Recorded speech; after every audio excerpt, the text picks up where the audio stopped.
Hello everyone, I am Rishi Sharma.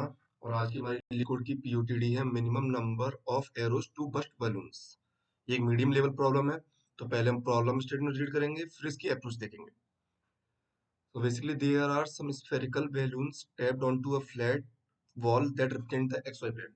आपके क्या है, एक वॉल पे बैलून्स लगाए हुए हैं हमने स्फेरिकल शेप के। ठीक है, the balloons are represented as a 2D integer array points where point I equal to x start comma x end denotes a balloon whose horizontal diameter stretches between x start and x end। ये कहना क्या चाह रहा है कि basically आपको एक dimension दी हुई है। जैसे मैं बनाना चाहूँ तो मान लीजिए ये हमारी क्या है, ये हमारा बैलून है। ये एक डायमेंशन बॉल पे चिपका हुआ है, ये बॉल पे चिपका हुआ है, तो हमें तो ये दिख रहा होगा ना सिर्फ इसकी, ये जो 2D फिगर है ये दिख रहा होगा। तो इसने सिर्फ ये डायमेंशन दी है कि ये एक्स डायरेक्शन में कितना स्ट्रेच है। तो इसका कोऑर्डिनेट दिया हुआ है इसने कि अच्छा मान लीजिए एक्स की वैल्यू 0 है, ये एक्स की वैल्यू 2 है, तो ये कितना स्ट्रेच है एक्स डायरेक्शन में वो दिया हुआ है। ठीक है। ठीक है, तो ये एक्स स्टार्ट से चालू होगा बैलून और एक्स एंड तक फैला हुआ है एक्स डायरेक्शन में। You do not know the exact y coordinate of the balloon. आपको ये कोऑर्डिनेट नहीं पता है बेसिकली कि ये नीचे कितने कहाँ से स्टार्ट हो रहा है और ये ऊपर कहाँ तक जा रहा है। ठीक है। Okay. Arrows can be sort up directly vertically from different point along the x axis. तो बेसिकली कहना क्या चाह रहा है कि एरोस जो है ना, हम एरोस चलाएंगे, इनको फोड़ना चाह रहे हैं, तो एरोस किस तरीके चलाएंगे हम हमेशा, एरोस हमेशा वर्टिकली चलाएंगे। मतलब ये पूरी आपकी एक्स एक्सिस थी, मान लीजिए ये पूरी एक्स एक्सिस थी, तो एक्स एक्सिस में किसी भी पॉइंट पे चला सकते हैं, पर चलाएंगे वर्टिकली। यहाँ पे चला सकते हो, यहाँ पे चला सकते हो, यहाँ पर कहीं पे भी चला लो, इनफाइनाइट रेंज तक। ठीक है, बट चलाओ कैसे, वर्टिकली। ओके। तो arrow can be shot up directly vertically in the positive y direction from the different point along the x-axis. A balloon is with x start and x end is burst by an arrow shot at x if x start less than equal to x and x less than equal to x end। ठीक है, कहना क्या चाह रहा है कि अगर मान लीजिए ये बैलून कब फूटेगा, अगर आप एरो चला रहे हो उस रेंज में। मान लीजिए एक्स इक्वल टू, इस बैलून को मैं क्या बोल रहा था, एक्स जीरो से चालू हो रहा है एक्स इक्वल टू 2 तक, तो मैं जीरो से लेके 2 तक कहीं भी बैलून चलाऊंगा, जीरो पे भी चलाऊंगा तो ये बैलून फूट जाएगा। जैसे कोने से टच होकर ये एरो जाएगा, फोड़ देगा। ऐसे बीच में कहीं पे भी चला लूं मैं तो ही फूट जाएगा, और एक्स इक्वल टू 2 पे चला दूं तो ही फूट जाएगा। अगर इसके बाहर चलाऊं, यहाँ पे चलाऊं, एक्स इक्वल टू मान लीजिए 3 है मेरा, तो क्या ये एरो टूट पाएगा? बिल्कुल नहीं टूटेगा। ठीक है, मतलब ये फटेगा, टूटेगा क्या होता है, ये एरो नहीं ये बैलून नहीं फटेगा। इससे पहले चलाऊंगा तो भी ये बैलून नहीं फटेगा। ठीक है, ये चीज क्लियर हो गई। और एरोस चलाने पे कोई लिमिट नहीं है, आप कितने भी एरो चला सकते हैं, जितनी आपकी मर्जी है। Given the array points return the minimum number of arrow that must be shot to burst all balloons. तो यहाँ पे कंडीशन क्या है कि हमें एक तो सारे बैलून, जितने भी बैलून दिए हुए हैं, इस एरे, ये एरे क्या रिप्रेजेंट कर रही है, बैलून्स को रिप्रेजेंट कर रही है। ये जो पॉइंट्स एरे है कि ये आपका पहला बैलून इस पॉइंट पे है, मतलब ये एक बैलून इस पॉइंट पर रखा हुआ है, एक बैलून इस 2 से 8 तक का है, एक बैलून यहाँ, तो ऐसे टोटल 4 बैलून दिए हुए हैं यहाँ पे, और ये तो आपको चारों के चारों बैलून फोड़ने हैं। वो बोल रहा है कि कितने कम से कम एरो आप यूज करें जिससे कि सारे बैलून फोड़े जा सके। मैं अगर आपसे पूछूं कि बताओ कितनी ज्यादा से ज्यादा बैलून यूज करोगे सारे बैलून फोड़े जा सके, तो आप बोलोगे कि ज्यादा से ज्यादा तो भाई जितने भी, मतलब क्या है, मतलब बेस्ट केस में आप बोलो, वर्स्ट केस में कितनी जा सकती है आपकी वैल्यू कि सारे बैलून फूट सके।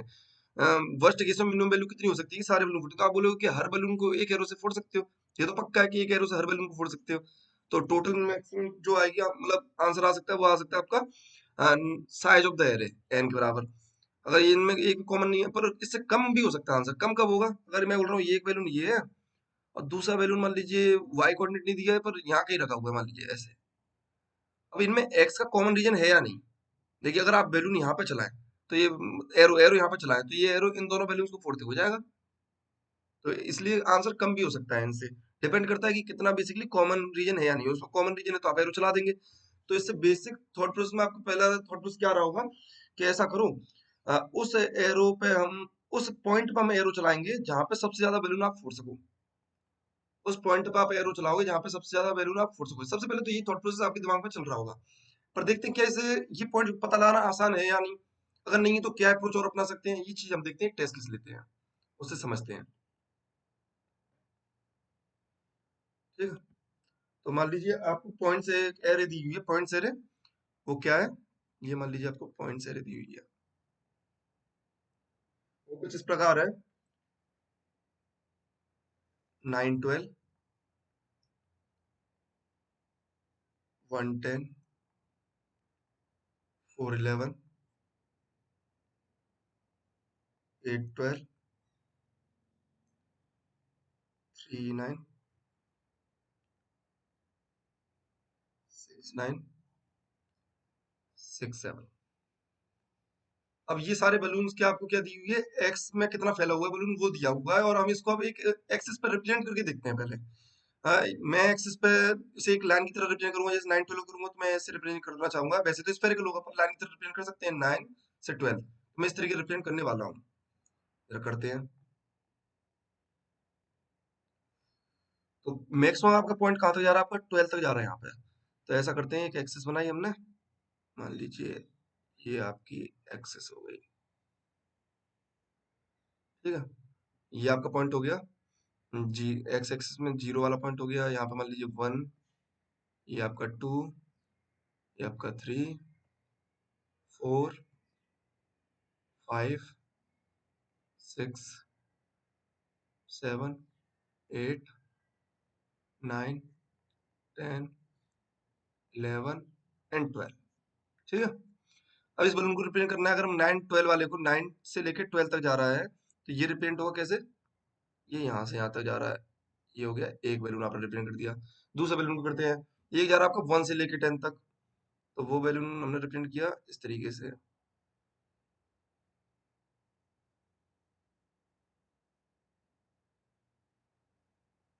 ठीक है। तीसरा बैलून आपका 4 से 11 तक जा रहा है, इसे रिप्रेजेंट कर लेते हैं, ठीक है। एक बैलून आपका 8 से 12 तक है, इसे रिप्रेजेंट कर लेते हैं। एक बैलून आपका 3 से 9 है, इसे भी रिप्रेजेंट कर लेते हैं।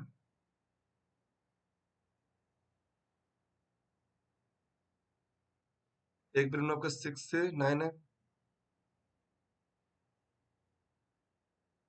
एक आपका 6 से 7 है, यहाँ से लेके सिर्फ इतना। अब एक चीज बताइए, आपके दिमाग में तो ये आ रहा होगा कि हम क्या करते हैं, ऐसा पॉइंट ढूंढते हैं जिस पे सबसे ज्यादा बैलून फूट सके। जैसे कि आपका इस प्रॉब्लम में क्या आएगा, आ, ये देखिए, आप चाहें तो ये 6 वाला पॉइंट देखिए, तो 6 पे पॉइंट पर अगर आप एरो चलाएं, 1 2 3 4 5 बैलून फोड़ सकते हैं। 7 पे चलाएं तो भी आप 1 2 3 4 5 बैलून फोड़ सकते हैं। तो आप बोलेंगे ये 5 तो मैं ऐसे फोड़ लूंगा, 6 पे 7 पे एरो चला दो, तो 1 2 3 4 5, ये वाले 5 फूट जाएंगे। फिर बचे कौन से, ये दो, इनको आप कैसे फोड़ सकते हो, आप चाहे 9 पे चला लो, 10 पे चला लो, 11 पे, 12 पे, किसी भी चला लो, दो, तो टोटल एरो कितने लग रहे हैं, 2 लग रहे हैं। पर देखिए, ये पॉइंट पता लगाना इतना आसान नहीं है कि कहाँ पे सबसे ज्यादा बैलून इंटरसेक्टिंग पॉइंट है, मतलब सबसे ज्यादा किस पॉइंट पे इंटरसेक्ट किया है, सबसे ज्यादा बैलून किस पॉइंट पे इंटरसेक्ट किया है। पर मैं एक चीज का यूज करता हूँ, उसने बोला कि सारे बैलून फोड़ने हैं। इस थॉट प्रोसेस का यूज करते हैं कि ऑल बैलून्स आपको वर्स्ट करने हैं, ठीक है, सारे बैलून। तो एक चीज बताइए, सबसे पहले कौन सा बैलून स्टार्ट हो रहा है, ये बैलून स्टार्ट हो रहा है ना, मान लीजिए अगर आप इधर से चलना चालू करें जीरो से, आपने बोला ये बैलून स्टार्ट हो रहा है, तो मुझे एक चीज तो कंफर्म है कि मुझे ये बैलून फोड़ना है या नहीं, बताइए। ये बैलून नहीं फोड़ना है। देख, बाकी को मैं कैसे ही फोड़ के ला रहा हूँ मुझे उससे मतलब नहीं, पर मुझे ये तो पक्का है कि ये बैलून मुझे फोड़ना है। तो मैं देख रहा हूँ कि भाई अगर मैं इस बैलून को फोड़ने के लिए एक एरो चला ही रहा हूँ, तो क्यों ना मैं ऐसा करूँ, इसको ऑप्टिमाइज करने के लिए एरो ऐसी जगह पर चलाऊं कि ये भी फूट जाए और साथ में कुछ और फूट रहे हो तो बढ़िया, समझ रहे हैं। तो आप इसको, इस चीज को करेंगे कैसे, इंप्लीमेंट कैसे करेंगे। तो ये बैलून आपका कहाँ से कहाँ तक फैला हुआ है, 1 से लेके 10 तक फैला हुआ है। फिर आप आगे बढ़े, आपने बोला कि अगला बैलून कौन सा आएगा, तो अगला बैलून कौन सा स्टार्ट हो रहा है, अगला बैलून हो रहा है आपका 3 से स्टार्ट, और ये कहाँ तक चल रहा है, 9 तक। तो आपने बोला कि 1 से 10 तक ये बैलून चल रहा था, तब तक आपका स्पेस क्या होता है, आप एरो कहीं पे भी चला लीजिए, x equal to x1 equal to कहाँ से, 1 से लेके मान लीजिए x2 तक चला रहा हूँ मैं एरो, कहीं पे भी चला सकता हूँ, तो 10, x1 से लेके 1 से लेके 10 तक मैं एरो कहीं पे भी चला दूं, ये बैलून तो मेरा फूटेगा ही फूटेगा। फिर मैंने बोला अगला बैलून मेरे कहाँ से, 3 से लेके 9 तक है। मैंने बोला कि अच्छा, मुझे इस बैलून के साथ ये बैलून फोड़ सकता हूँ क्या, पहले तो ये देखूंगा फोड़ सकता हूँ क्या। मैं बिल्कुल बोल रहा हूँ फोड़ सकता हूँ, क्योंकि देखिए इसका जो स्टार्टिंग पॉइंट है इस बैलून का, वो इसके बीच में लाई कर रहा है, इस बैलून के, या एक तरह से देखें कि इस वाली रेंज के बीच में लाई कर रहा है 1 से लेकर 10 तक की। तो मैं कह रहा हूँ कि मैं इस बैलून को भी फोड़ सकता हूँ। अच्छा, इस बैलून को भी फोड़ना है और इसको भी फोड़ना है, साथ के साथ दोनों को फोड़ना है। तो अब मैं मतलब एरो कहाँ से कहाँ तक चला सकता हूँ, आप बोलोगे एरो, अब आप भाई दोनों अगर फोड़ने हैं ना आपको, तो आपको एरो चलाना पड़ेगा 3 से 9 तक। मेरा x1 क्या हो गया, 3 हो जाएगा, x2 क्या हो जाएगा, 9, ठीक है। अब मैं एरो 3 से 9 तक चला सकता हूँ। मैं कह रहा हूँ कि क्या मैं इनके साथ और भी बैलून्स फोड़ सकता हूँ। तो आप बोलोगे अच्छा, अगला कौन सा स्टार्ट हो रहा है, अगला बोलोगे अगला तो हो रहा है भाई 4 पे स्टार्ट हो रहा है, और ये खत्म कहाँ पे हो रहा है 11। पहले तो ये देखोगे क्या ये फोड़ा जा सकता है, तो आप बोलोगे कि आप एरो कहाँ पे चला रहे थे, 3 से 9 के बीच में चला रहे थे। इसका स्टार्टिंग पॉइंट देखिए 3 से 9 के बीच में लाई कर रहा है, तो ये बैलून फोड़ा तो जा सकता है। पर अब एरो कहाँ से कहाँ तक चला सकते हो आप? तो देखिए अब आप एरो 3 पे नहीं चला सकते, क्योंकि देखिए फिर 3 पे चलाएंगे तो ये बैलून नहीं फूट पाएगा, और आप ना 10 9 से बाद में चला सकते हैं। तो अब आपका सैंपल स्पेस क्या बन गया, ये अगर 4 से 11 है, आपकी रेंज यहाँ पे थी जो पुरानी 3 से 9 थी, तो आपका अब सैंपल स्पेस बन जाएगा 4 से 9। एक चीज समझ में आ रही है? जो नया बैलून हम इंक्लूड करना चाह रहे हैं, देखिए ये रेंज थी 3 से 9, आप अभी तक एरो चला रहे थे 3 से 9 पे, यहाँ पे समझिए। जो नया मैं बैलून इन्वॉल्व करना चाह रहा हूँ वो मेरा 4 से लेके 11 तक है। तो मैं एरो कहाँ से कहाँ तक रख सकता हूँ, एरो में 4 से लेके 9 तक रख सकता हूँ। मतलब पहली वैल्यू में से तो जो बड़ी वाली वैल्यू होगी वो लूंगा मैं, जो दूसरी वैल्यू है x2 की, x2 बड़ा है, या फिर जो दूसरा वैल्यू में अपना नया वैल्यू इंक्लूड कर रहा हूँ उसका जो दूसरा पॉइंट बड़ा है वो देखूंगा, तो उसमें जो छोटा होगा वो लूंगा। मेरी रेंज ऐसे डिफाइन होगी, इन दोनों में से तो बड़ा वाला और इन दोनों में छोटा वाला, तो ऐसा करके मेरी कितनी होगी 4 से 9। अब मेरी नई रेंज होगी 4 से 9। ठीक है, अब आप 4 से 9 में एरो चलाएंगे। अगला आपने कहां से चालू किया, आप देखिए अगला बैलून कहां से स्टार्ट हो रहा है। अगला बैलून आप बोल रहे हैं कि 6 से स्टार्ट हो रहा है, दो बैलून हो रहे हैं, एक हो रहा है 6 7, एक हो रहा है 6 to 9। तो 6 से 7 को देख लीजिए, बताइए क्या इस बैलून को फोड़ा जा सकता है? जब आप इस बैलून को फोड़ रहे हो तो आपने बोला कि आपकी रेंज जो थी 4 से 9 पे आप एरो चला रहे थे, तो आपके तीन बैलून फोड़ पा रहे थे अब तक। आप बोल रहे हैं क्या इसका स्टार्टिंग पॉइंट 4 से 9 के बीच में लाई कर रहा है? आप बोल रहे हैं बिल्कुल कर रहा है। अगर 4 से 9 के बीच में लाई कर रहा है, फोड़ा तो जा सकता है। अच्छा, पर अब मेरी एरो चलाने की रेंज क्या हो जाएगी? तो आप बोलेंगे ये बैलून तो सिर्फ 6 से 9 7 है, और ये रेंज जो थी मेरी पुरानी 4 से 9 थी, तो मैं एरो चला पाऊंगा 6 से 7 पे ही। तभी ये बैलून ही फूटेंगे और पीछे के तीन ही फूट सकता हूँ। तो अब मेरे चार बैलून फूट रहे हैं, और मैं एरो चला रहा हूँ 6 से 7। फिर इस वाले को देखिए, अब ये आ रहा है ये वाला बैलून 6 से लेके कहाँ तक, 9 तक। मैं बोल रहा हूँ क्या पहले देखो इस बैलून को भी फोड़ा जा सकता है इस एरो से, जिससे मैंने ये चार अब तक फोड़ के आ रहा हूँ।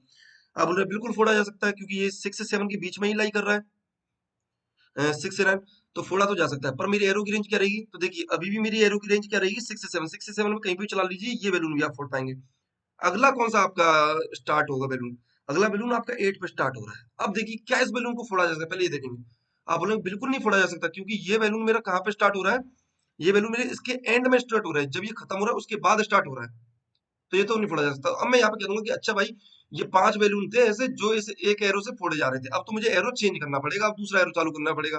पर दूसरे एरो की रेंज क्या रखूंगा मैं? पहले यही रखूंगा कि अच्छा ऐसा कीजिए, मुझे अभी तो यही बैलून फोड़ना है 6 से लेके, सॉरी 8 से लेके 12 तक का, दूसरे एरो से। दूसरे एरो से आप क्या फोड़ रहे हैं, 8 से लेके 12 तक का। आप देखें क्या इस एरो से मैं और भी कोई फोड़ सकता हूँ? तो आप अगले एलिमेंट पे गए, अगले बैलून पे गए, अगला बैलून 9 से 12 है, तो क्या 9 इसके बीच में लाई कर रहा है? बिल्कुल कर रहा है, तो कह रहे हैं आप अगला ही फोड़ सकते हैं। इस तरीके से आपके सारे बैलून खत्म हो गए और आप दो एरो का यूज कर रहे हैं। ये चीज आई होप आपको समझ में आई होगी। अब इसको इम्प्लीमेंट करते हैं। तो सबसे पहले तो आप क्या कर रहे हैं, बिल्कुल सीरियल में चल रहे हैं। आप सबसे पहले कौन सा बैलून स्टार्ट हो रहा है ये पता लगा रहे हैं, तो इसलिए आपको ये एरे क्या करनी पड़ेगी, पॉइंट्स वाली एरे सॉर्ट करनी पड़ेगी। कि हमने देखिए यहाँ पे किस तरीके से चले थे, हम पहले सबसे पहले कौन सा बैलून फोड़ना चाह रहे हैं। इसका मेन जो कंसेप्ट है ना, ये कैसे काम क्यों काम कर रहा है, इसका मेन रीजन ये है कि हमें सारे बैलून फोड़ने ही फोड़ने, तो हम उन बैलून्स को भी इंक्लूड कर रहे हैं उनके साथ में जो इस रीजन में आ रहे हैं। Int n equal two points dot size. अब आप इसे क्या कर लेंगे, सॉर्ट कर लेंगे। सॉर्ट कर लीजिए, पॉइंट्स डॉट बिगिन से लेके पॉइंट्स डॉट एंड तक। इसके बाद आप क्या करेंगे, आपने कहा कि अच्छा ऐसा करते हैं, मैं क्या करता हूँ यहाँ पे दो पॉइंटर बना लेता हूँ। एक पॉइंटर तो किसके लिए कि भाई मैं कहाँ से स्टार्ट कर रहा हूँ, एक पॉइंटर में उसके साथ साथ और कौन से बैलून को जोड़ सकता हूँ। जैसे मैंने स्टार्ट तो भले ही इस बैलून से किया था पहले से, तो मैं कह रहा हूँ कि मैं जब इस बैलून को फोड़ रहा हूँ तो मैं और कौन कौन से बैलून को फोड़ सकता हूँ, मैं सेकंड को ही फोड़ रहा था, तो एक पॉइंटर उसके लिए। तो अभी तो आई और जे दोनों जीरो पर आएंगे, I equal to zero, J equal to zero. आप एक लूप चला रहे हैं कि जब तक मेरा I less than N and and J less than N, मतलब जब तक मैं आखिरी में नहीं पहुंच जाता तब तक मुझे बलून फोड़ते रहने हैं, सारे बलून फोड़ने हैं। अब इसके अंदर आप क्या करेंगे, आपने कहा सबसे पहले अपनी रेंज डिफाइन करेंगे कि अच्छा भाई मैं अगर इस आई बलून को फोड़ना चाह रहा हूँ, आई मेरा क्या है, एक बेसिकली नया बलून जिसको मैं फोड़ना चाह रहा हूँ, और उसके साथ में और कौन से लपेट सकता हूँ वो मैं बाद में देखूंगा। तो मैं जब इस बलून को फोड़ना चाह रहा हूँ तो मैं दो वेरिएबल बनाऊंगा, x1 और x2 की इसकी रेंज क्या रख सकता हूँ अभी मैं फोड़ने के लिए। तो अभी तो मैं सिर्फ आई बलून को फोड़ना चाह रहा हूँ ना, तो रेंज क्या रखूंगा, पॉइंट्स आई जीरो से लेके x2 क्या होगा आपका, पॉइंट्स आई वन तक। ठीक है, अब आप देखेंगे क्या इस रेंज में कोई और भी वैल्यू लाई कर रहा है, तो आप उनको ही फोड़ लेंगे। तो इसके लिए आप जे पॉइंटर चलाएंगे, while j is less than n, साथ ही साथ लेस देन एन तो होना चाहिए, इस रेंज में लाई भी करना चाहिए जे वाला वैल्यू के स्टार्टिंग पॉइंट। तो पॉइंट्स जे जीरो को देखें, स्टार्टिंग पॉइंट मतलब जीरो, पॉइंट जे जीरो तो किस बड़ा होना चाहिए, x1 से तो बड़ा होना चाहिए, इक्वल होना चाहिए, and points J one zero, J zero मतलब स्टार्टिंग पॉइंट भी चेक करेंगे, जे जीरो क्या है, लेस देन इक्वल टू होना चाहिए x2 से। इसका मतलब ये पॉइंट जो है, मतलब ये वाला बैलून के स्टार्टिंग पॉइंट इस रेंज में लाई कर रहा है। अच्छा, अगर लाई कर रहा है तो अब मेरी एरो की रेंज, मतलब इस बैलून को फोड़ सकता हूँ साथ में, ये क्लियर हो गया। पर मेरी अब एरो की रेंज क्या हो जाएगी, जहां तक मैं एरो चला सकता हूँ उसको अपडेट करना पड़ेगा। तो एरो की रेंज क्या होगी, x1 क्या होगा, मैक्सिमम ऑफ x1, पहले क्या वैल्यू थी x1 की वो, और पॉइंट्स जे जीरो की क्या वैल्यू है, इन दोनों में से जो मैक्सिमम होगा वो मेरा x1 हो जाएगा।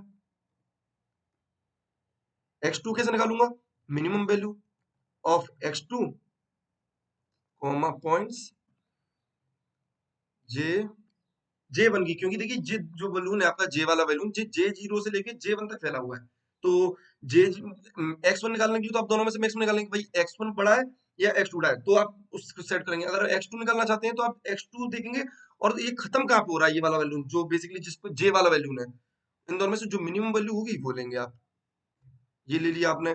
इसके बाद क्या करेंगे, आप बोलेंगे इस वैल्यू को फोड़ पा रहे हैं, अगले वैल्यू को चेक कीजिए, तो जे प्लस प्लस कर देंगे कि अगले वैल्यू को चेक कीजिए वो फोड़ सकते हैं। अब एक चीज बताइए, जब आप इस लूप से बाहर आएंगे, इसका मतलब ये है कि ये कंडीशन सेटिस्फाई नहीं हो रही होगी, तभी आप इस लूप से बाहर आ रहे होंगे। मतलब जो मेरा पॉइंट, जो जिस वैल्यून के बारे में आप मैं बात कर रहा हूँ, जे वैल्यून, वो इस रेंज में लाई नहीं कर रहा होगा x1 से x2, मतलब अब उसके लिए आपको अलग एरो यूज करना पड़ेगा। तो इसका मतलब ये है कि इतने सारे वैल्यून जब आपको, तो आप एक एरो से फोड़ सकते हो, यहाँ पे आप आंस प्लस प्लस करेंगे कि अच्छा मैं अपने आंसर को अपडेट कर देता हूँ, एक तरह से एरो को अपडेट कर देता हूँ, एरो लिख देता हूँ इसको, एरो प्लस प्लस, एरो को अपडेट कर दीजिए कि मैंने कितने एरो यूज कर लीजिए, ठीक है। और बस अगली बार फिर आप जाएंगे दोबारा से, अब कहेंगे हाँ यहाँ के बाद क्या करेंगे, अब बोलेंगे आई से मैं क्या कर रहा था, आई से हमेशा नए बैलून की स्टार्ट कर रहा था कि अच्छा नया एरो मुझे किस बैलून के लिए यूज करना है। तो यहाँ पे अब आपको देखिए आई जो है जे के बराबर करना पड़ेगा, क्योंकि आप इस लूप से उस जे पे ही बाहर निकलेंगे जिसको आप इस पर्टिकुलर एरो से नहीं फोड़ पा रहे होंगे, आपको नया एरो लेना पड़ रहा हो, उस जे पे ही बाहर निकलेंगे। तो मैं आई को अपडेट कर दूंगा कि अच्छा भाई ये पर्टिकुलर जे ऐसा है जिसके लिए मुझे नया एरो लेना पड़ रहा है। तो यहाँ पे मैंने अपडेट कर दिया, यहाँ पे क्या कर दूंगा, बाहर रिटर्न कर दूंगा एरो का काउंट। एक वेरिएबल बना लेते हैं एरो नाम का, int arrow equal to zero, run करके देखते हैं,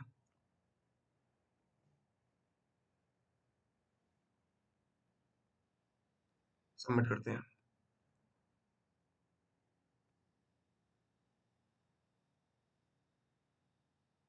आई होप आपको ये समझ में आया होगा। अगर आपको इसके बाद भी इसमें कोई डाउट आता है तो आप कमेंट करके पूछ सकते हैं, और आप डिस्क्रिप्शन में इसका सॉल्यूशन भी देख सकते हैं। अगर आपको ये मेरा वाला सॉल्यूशन देखना हो तो आप डिस्क्रिप्शन में देख सकते हैं अपनी हेल्प हेल्प के लिए।